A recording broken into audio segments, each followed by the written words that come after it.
Welcome back to the swamp. Here we are once again, telling tales of the deep woods. If you have a story you would like to share on a future episode of this series, be sure to do so and submit it at swampdweller.net or the email you can find in the description down below. I would love to share your story with everyone here in the swamp. It's stories like yours that keep this channel going. Now, let's get into these incredibly creepy, deep woods stories that are allegedly true.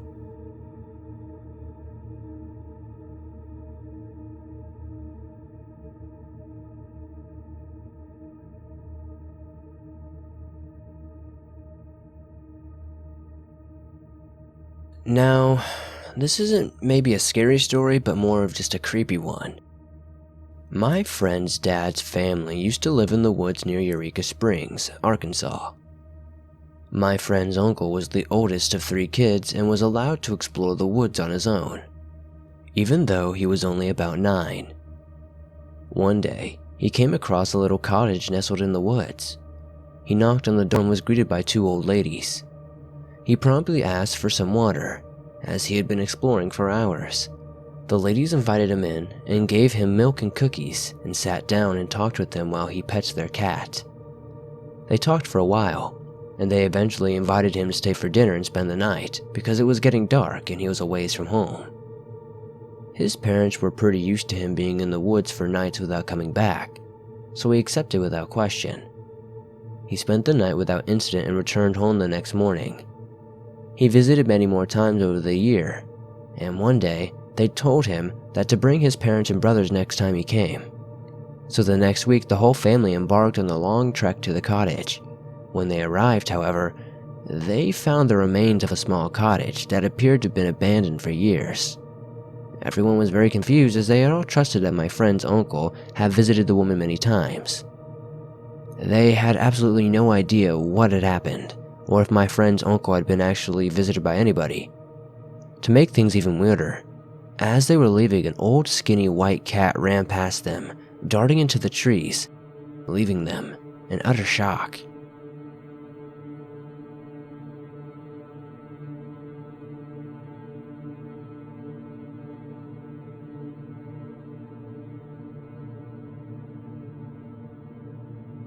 This particular event happened to me when I was around 10 or 11 years old, but I have been visiting my grandma's cabin in Big Bear Lake several years before this, ever since I was a child. This isn't the first paranormal event I've ever experienced either, and I've had multiple there, but it is definitely the most memorable one. A little backstory. My grandma's cabin sits at the very end of a cul-de-sac, right at the edge of a vast, mostly unpopulated aside from a few other cabins, stretch of forest. No matter what I do, or how I'm feeling, I always have a very strong sensation that I'm being watched when I'm in many rooms at the cabin alone, day or night. I've seen shadow creatures many times in this cabin. I have heard strange knocking, whispers, and just generally feel like there is something else living with us there. My grandma's told me of similar experiences and has warned me before that if I ever get a strange feeling when I'm walking in the forest, to go home immediately, but she never really elaborated on why. Anyway, my dad and my uncle and myself were walking on a trail that we've been on hundreds of times before when we reached the first peak of the hill that we usually like to stop and look out because it has a nice view. My dad and uncle wanted to keep hiking for a bit, but I decided to go back to the cabin on my own. It was only a 5 or 10 minute walk anyway. I head down the usual path that I go on, not thinking too much about it, when I realize that I have no idea where I am. Everything looked the same as usual, but something was wrong. The normal path was different in a way. I can't really explain it. It seemed to be 10 times as long. It felt like everything was silent as well, and there was absolutely no wildlife around me, not even a squirrel. I kept having all these morbid thoughts coming into my head about how I was going to be lost forever or how some sort of creature was going to come and swoop me up. Every 10 minutes or so, I'd end up at a part of the trail that I definitely recognized, only to be in a completely alien area moments later. The path kept winding and winding down the hill, and the sun was setting pretty rapidly. I had have to been walking in this direction of the cabin for at least an hour because I remember I kept checking my watch and panicking. At this point, I just accepted that I was lost. I finally made it down to the street and was relieved to be able to finally orient myself. But it was only one street away from the cabin. Although I should have been much further away. I was expecting my father and uncle to be home by now, and for my parents to be worried about me being gone so long. But instead, my mom asked me why I came back so soon. I asked my dad how long they were out as well, and they said they probably walked maybe 15 minutes longer. I don't know if I'm just reading into this too much and if I just had some weird perceptions as a kid, but something definitely felt very off about that whole ordeal. It kind of reminds me of some glitch in the Matrix stuff, or possibly even like a lost time incident. But what do you guys think?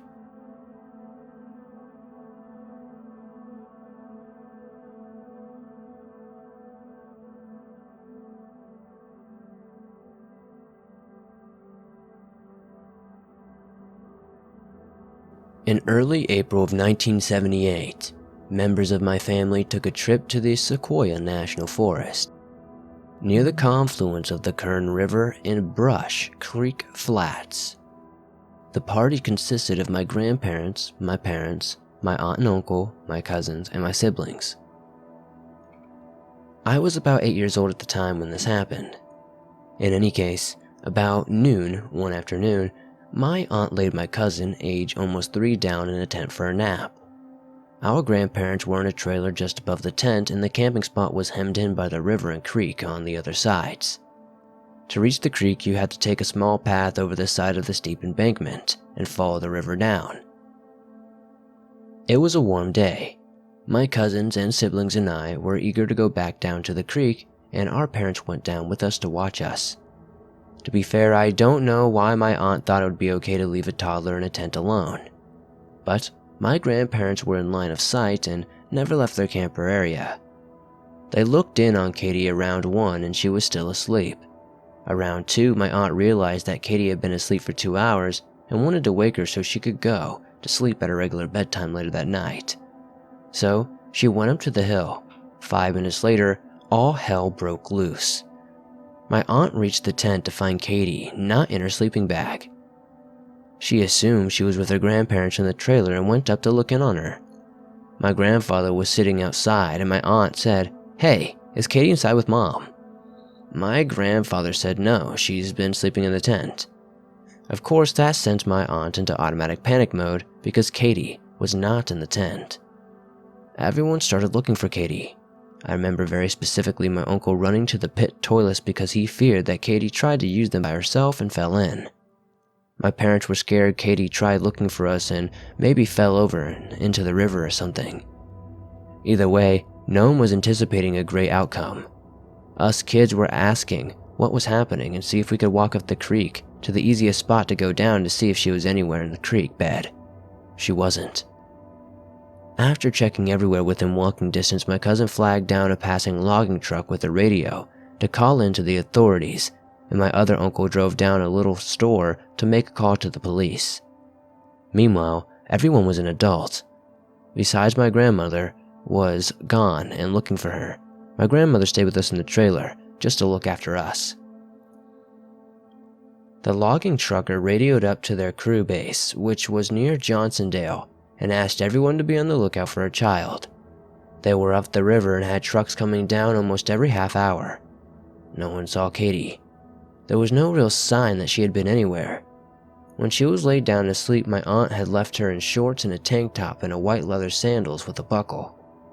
By the time anyone official arrived, it was 4 p.m. and hot, like 100 degrees plus hot. I can't remember the exact sequence of events after this point, but the assumption was that Katie had likely gone down to the creek and fell in and was pushed into the main current. Some fishermen had been cutting their way downstream and hadn't seen anything, and no one in the campground saw anything either. The river got pretty shallow in some places, shallow enough to hang up on rocks and branches, but it was like she just disappeared. One thing everyone noted that Katie was not the sort of kid to walk on the road by herself. She also hated the noise that Jake brakes make that logging trucks have, and we all are pretty confident that she wouldn't have left the camp. It just wasn't in her nature. We half expected to find her playing with her sand toys in the dirt somewhere under a tree. After 9, a dog handler arrived and they used the scent on her blanket to track her, but the scent just stopped dead by the river. Oddly, the scent didn't follow a trail. It went through bushes and brambles and some rocky hot terrain and just disappeared at the edge of the river, above Bruce Creek Inlet. That's just about killed my aunt, to be honest. So at this point, it was just the assumption that she was in the water. It was a complete feeling of hopelessness.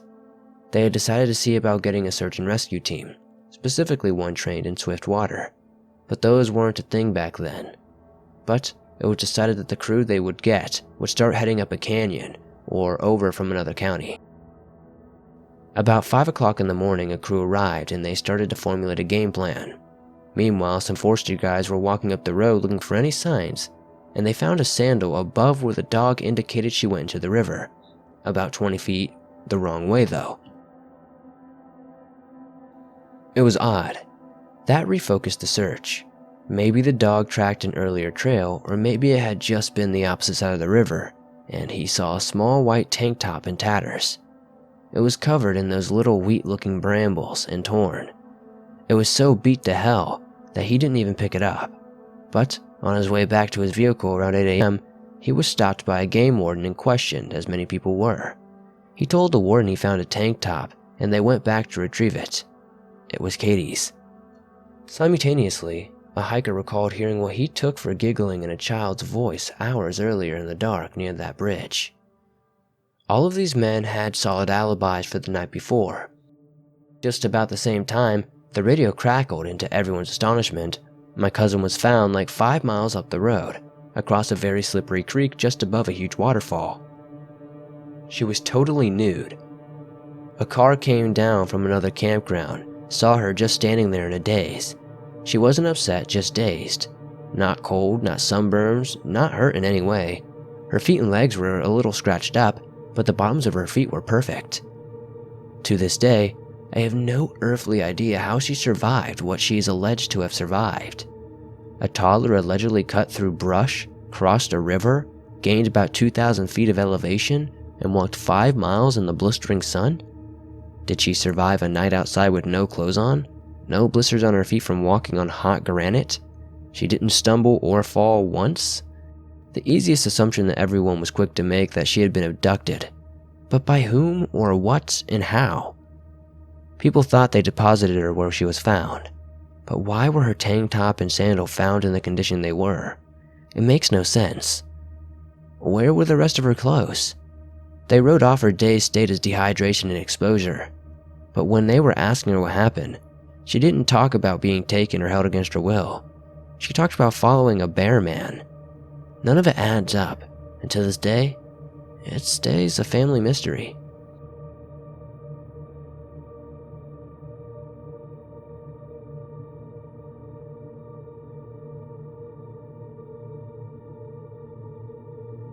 I'm not an outdoorsy person at all. I just happen to grow up near a national forest on the edge of North Carolina and Tennessee. I generally didn't and still don't hang out outside much, but I married a man who loves it, so I've been roped into it quite a few times.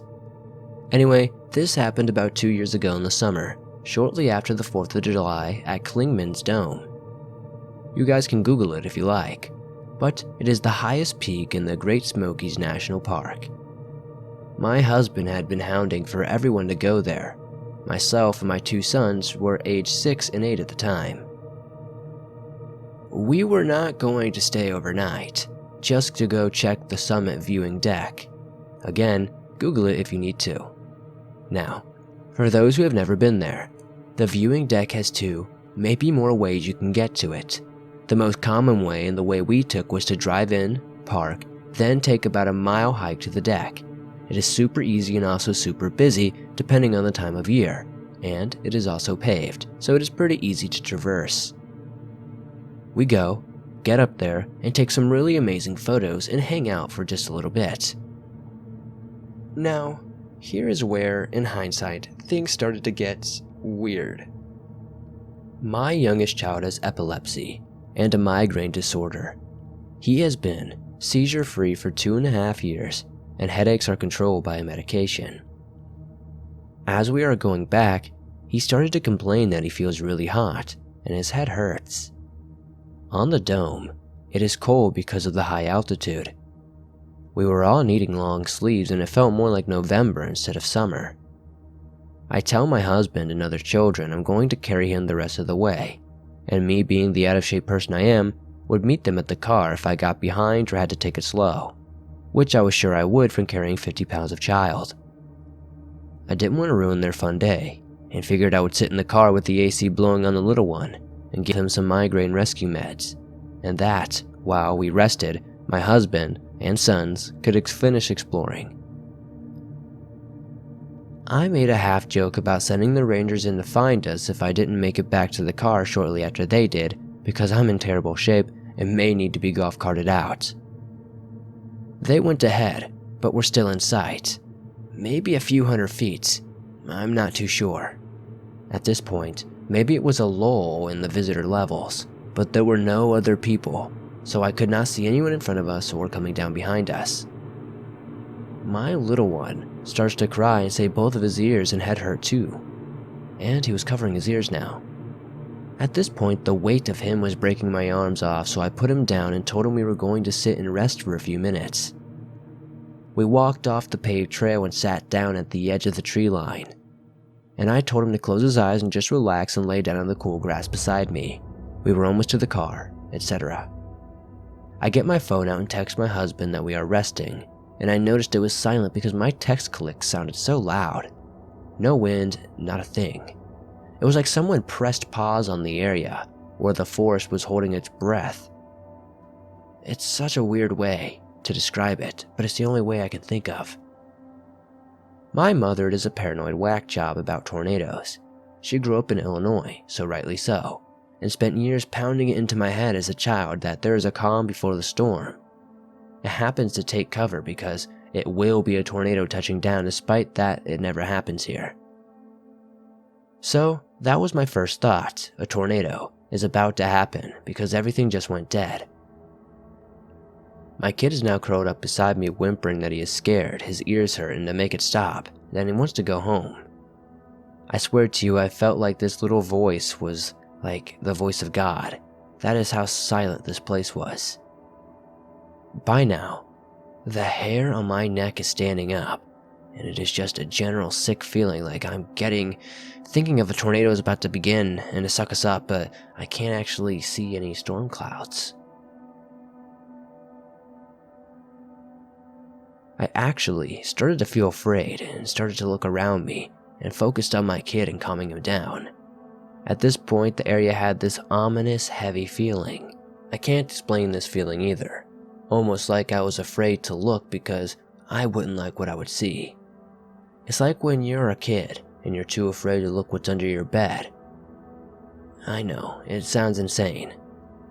So we had been there for about 10 minutes or so when I got myself semi-together again and had a really strong, almost primal urge to get the hell out of there and down the trail. I picked up my still crying kid and literally ran the rest of the way.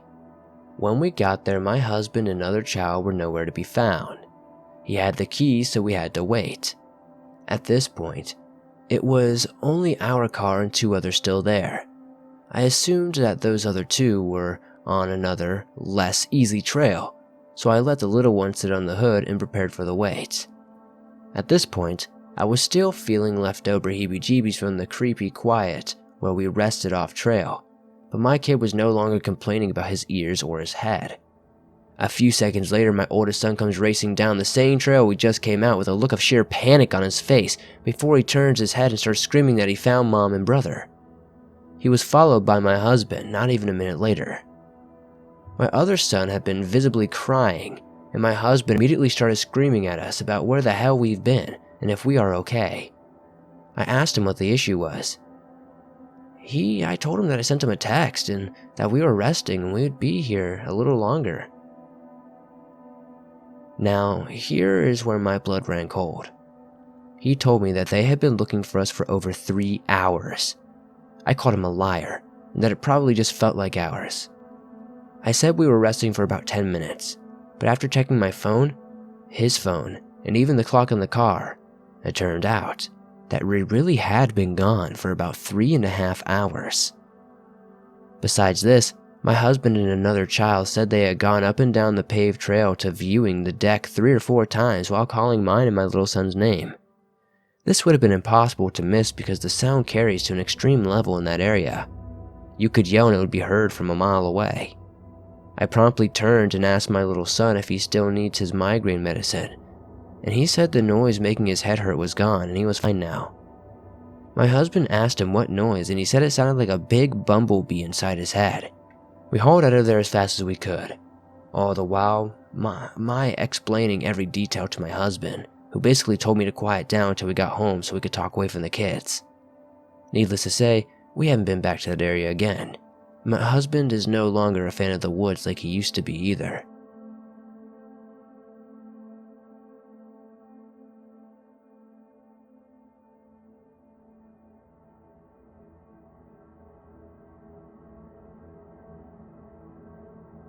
In July of this year, I was on a personal retreat at a yoga center in Colorado.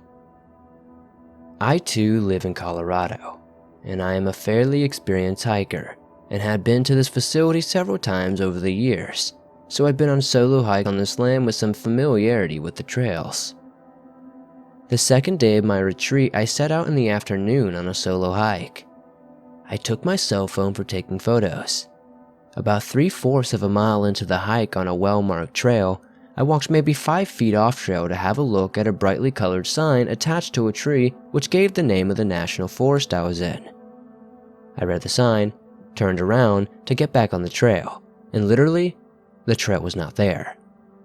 I found myself in a different location. How could this possibly be happening, I thought to myself. And then of course, one begins to panic when things go so wonky. I calmed myself and circled the area trying to find the trail or some way to get back on track, but it was not there. I made sure not to wander from the small area I was in, yet I was still searching for a way out. I retraced my steps to find the tree and the brightly colored National Park placard as I tried to reorient myself. But it was not there either. As I walked in the direction I came from, there was a barbed wire fence all around. I then began to get what I could only describe as a very creepy feeling that I was being watched, and the panic set in again. I knew I must not panic, and that I must stay level-headed.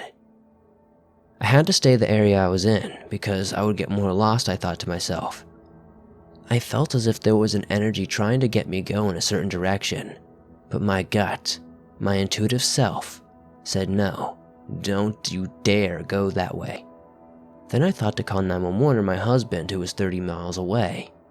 Not sure if I could have gotten service, but again, my gut very strongly said, do not get on your phone. Then, in the distance, I began hearing the voices of people talking. Oh good, I thought, I'll call out for help, as I just assumed that if I could hear them, they would hear me. So I cried out for help, screaming for help as loud as I could. Then I began to have this terrifying feeling as the sound of my voice was going nowhere. The best way in retrospect I can describe it is that I was very small, in a petri dish, being looked at, and the sound of my voice was being muffled. I literally thought to myself at this point, oh, this is how some people go missing. That's when I knew I had to absolutely find a way out. I ran straight away, right there in front of where the sound was coming. I just kept running and rugging in the direction of the yoga center. The grasses got taller and taller as I ran, and they were taller than me in some places. It was a very dry and hot Colorado summer, but this field was like a marsh or bog with dips and holes. I was sinking in as if it was quicksand, as if I was running and at one point badly twisted my ankle. It felt like I was going in slow motion. but I was running as fast as I could. Eventually, I got the trail just near the facility. I sat down on a chair by a small lake that is on the property and was really in a dazed and confused state as to what I had just experienced. Mostly, I am just incredibly thankful to be sitting there. I remember my eyes were burning so badly, like I had been doused with some sort of chemical. For days, they were quite red and still burning. I was not able to walk as my ankle had swelled up like a cantaloupe. So, my dear husband picked me up later that day. I was wearing bright pink pants, by the way, so it would be really hard not to be seen by other people. I really don't know what happened that day, and it really freaked me out. If anybody has any idea of what I experienced, please let me know.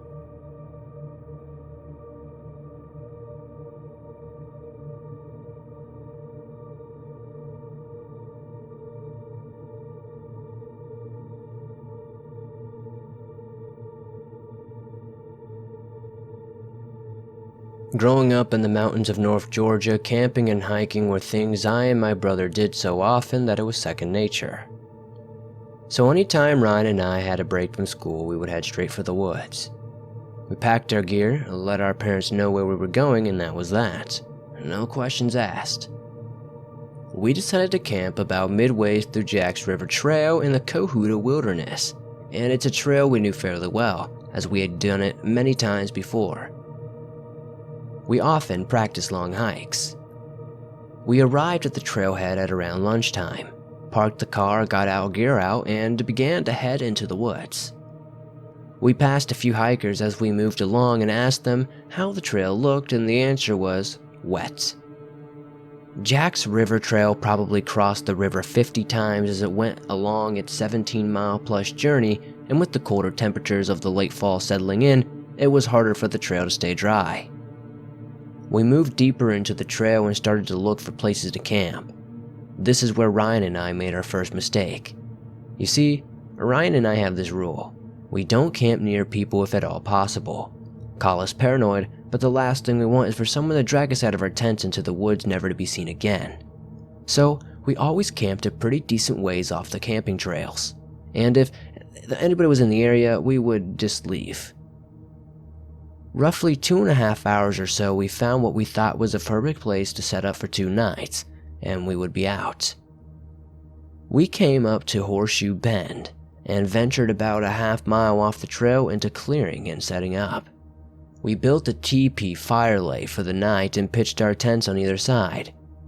After setting up and unloading, we decided to walk back to the trail and go exploring around some of the many swimming holes Jack's Rivers has to offer. This was during Thanksgiving break, and I remember being surprised at how few people were on the trail. Maybe it was the weather or the fact that it was early in the week, but there didn't seem to be anyone hiking, much less staying the night. Around 5 o'clock, Ryan and I headed back to the camp to start our fire, make dinner, and settle in for the night. As soon as the sun began to set, the cold rushed in. We added more wood to the fire, sat close, and just enjoyed conversation. Ryan was 2 years behind me in school. I was a senior and he was a sophomore, but growing up we had always been close. We always hung out in the same groups, played the same sports, and had the same hobbies. Around 9, we were settled comfortably around the fire. I had just texted our mom letting her know we were safe and getting ready for bed, and I remember we were talking about dreading going to our grandparents' house for Thanksgiving and having the same awkward conversations we had each year with family we only saw on holidays, when things started to get strange. We were no stranger to the sounds of the woods, and these woods were full of animals, from deer to black bears and even a random wild boar. If you are in the woods enough, you learn to distinguish certain sounds, and what we were hearing I can only chalk up to as odd. What Ryan and I heard was what sounded like someone sneaking around slowly just out of eyesight. With an animal walking on 4 legs, you can hear a tighter group of steps, but what we were hearing sounded very distinct to what a human sounds like when they're walking slowly or trying to move without making much sound. I remember we both pulled our flashlights and shone it in the direction we felt the sounds were coming from. But that is what was so weird. Whenever we would fix our lights on a spot we thought the sound was coming from, the location would change. It was as if there were multiple people walking around us. That's when the whistling started. At first, I thought it was just the wind, and I remember thinking that the wind's just throwing leaves around and we are hearing stuff like that. But that wasn't the case, I don't think. Ryan looked at me and asked if I was hearing what he was hearing. I didn't answer as I was trying to focus on individual sounds. 2 consecutive notes with roughly a 3 to 4 second gap, and then 2 or more consecutive notes would come again, over and over. Ryan kept asking if I heard that, and I put my finger to my lips trying to keep him from talking. The fear I felt was incredible. My jaw was tight. My fist was clenched, knowing I wasn't ready for whatever was out there, if anything was at all. The whistling continued for what felt like forever, but thinking it through, it was maybe about 5 minutes when Ryan finally yelled out into the darkness, "Hey! Quiet!" The whistling stopped. The crunching of the wood stopped. Nothing. I was actually quite pissed. I looked at Ryan with a what the hell look, and he shrugged his shoulders. "I had to do something," he said. I just shook my head. We sat there in silence for a few minutes when the woods erupted with noise all around us. Something or someone was running in a circle around our campsite. The whistling came back. 2 consecutive notes with the same 3 to 4 second gap, and then 2 more consecutive notes. How could someone whistle this loudly without cracking while also running? I was done. I was fed up and I was too scared. I stood up, shining my flashlight in all directions, trying to catch a glimpse of whatever was screwing with us. But there was nothing there. I could not see anything. It felt close enough to touch, but we never saw a thing. That's when the movement stopped, but the whistling was still constant. It was so loud, inhumanly loud. I looked at Ryan and told him to call the police. Now, this is the part I will never, ever forget. The part I never like to talk about. While Ryan was on the phone with the dispatcher and telling them our location and what was going on, I stepped around the fire towards my tent. Inside my bag, I had a 6-inch blade that I always carried and thought I would feel a bit more comfortable with it in my hand. As I went to unzip my tent, trying to keep my eyes towards the woods, I heard some movement directly in front of me. I swept my light up in front of me, and maybe for 2 seconds I saw it. Whatever this person or thing was, it was about 5 feet up in a tree. Everything about it was long. Its arms, its legs, its neck, its fingers, everything. It was fast. As soon as the light hit it, it launched backwards off the tree. I heard it land, and it either jumped an impossible distance or landed in a thicket, because I never saw it again. I don't think I've ever yelled so loud. I ran back to where Ryan was and sat down. He kept asking me what I saw, and I just couldn't answer. I just kept thinking about what I had seen. Maybe 10 minutes later, we saw a couple of flashlight beams coming through the woods and about 3 guys come into view asking if everything was okay. I tried to calm down and settled up a bit and started asking them if they had seen or heard anything. All they said is they heard a lot of movement, and then they heard my scream, and that's when they headed in our direction. I tried to explain what had happened without sounding crazy, but it didn't seem to work. One of the guys walking around the camp a bit said that, there are a lot of animals in the woods and we should be careful. Ryan told them that we called the police, and roughly 30 minutes later a park ranger showed up. Ryan and I tried to explain everything to him, but he just chalked it up to a curious animal or some campers trying to mess with us. Either way, Ryan and I decided we weren't staying the night. We packed our stuff up and walked out of the woods with the ranger. He took our statement, we got in our car, and we drove home. Ryan and I don't talk about what happened that night, but neither of us have been back to Jack's River Trail, and we will probably never go back.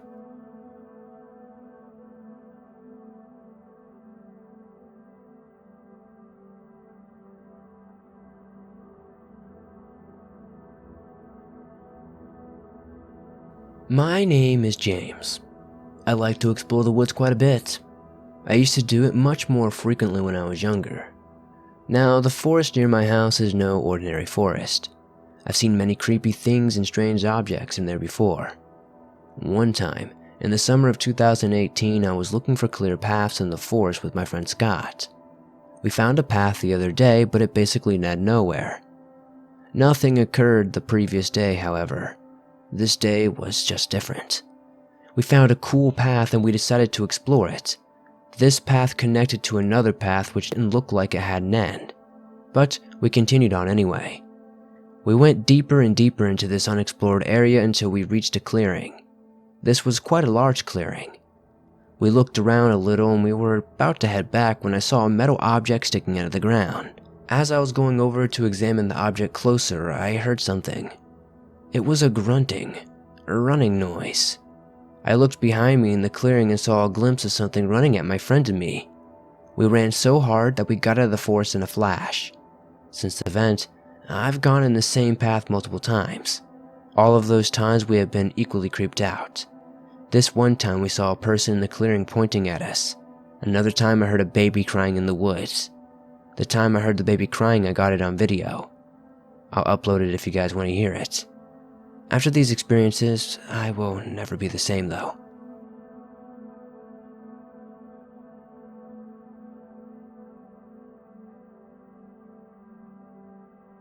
Thanks for watching this video. If you enjoyed these allegedly true, creepy stories from the woods, be sure to hit that like button, as it helps me out a ton. If you're new to the swamp, why not join us and hit that subscribe button and turn on notifications to never miss a new video, as I upload them almost every single day, and all things natural and supernatural. If you have a story you would like to share in a future episode, be sure to do so by submitting your story at swampdweller.net or the email you can find in the description down below. I would love to share your story with everyone here in the swamp. Now, I hope you all have a great weekend, and don't forget to let me know you got to the very end of this video by commenting pineapple.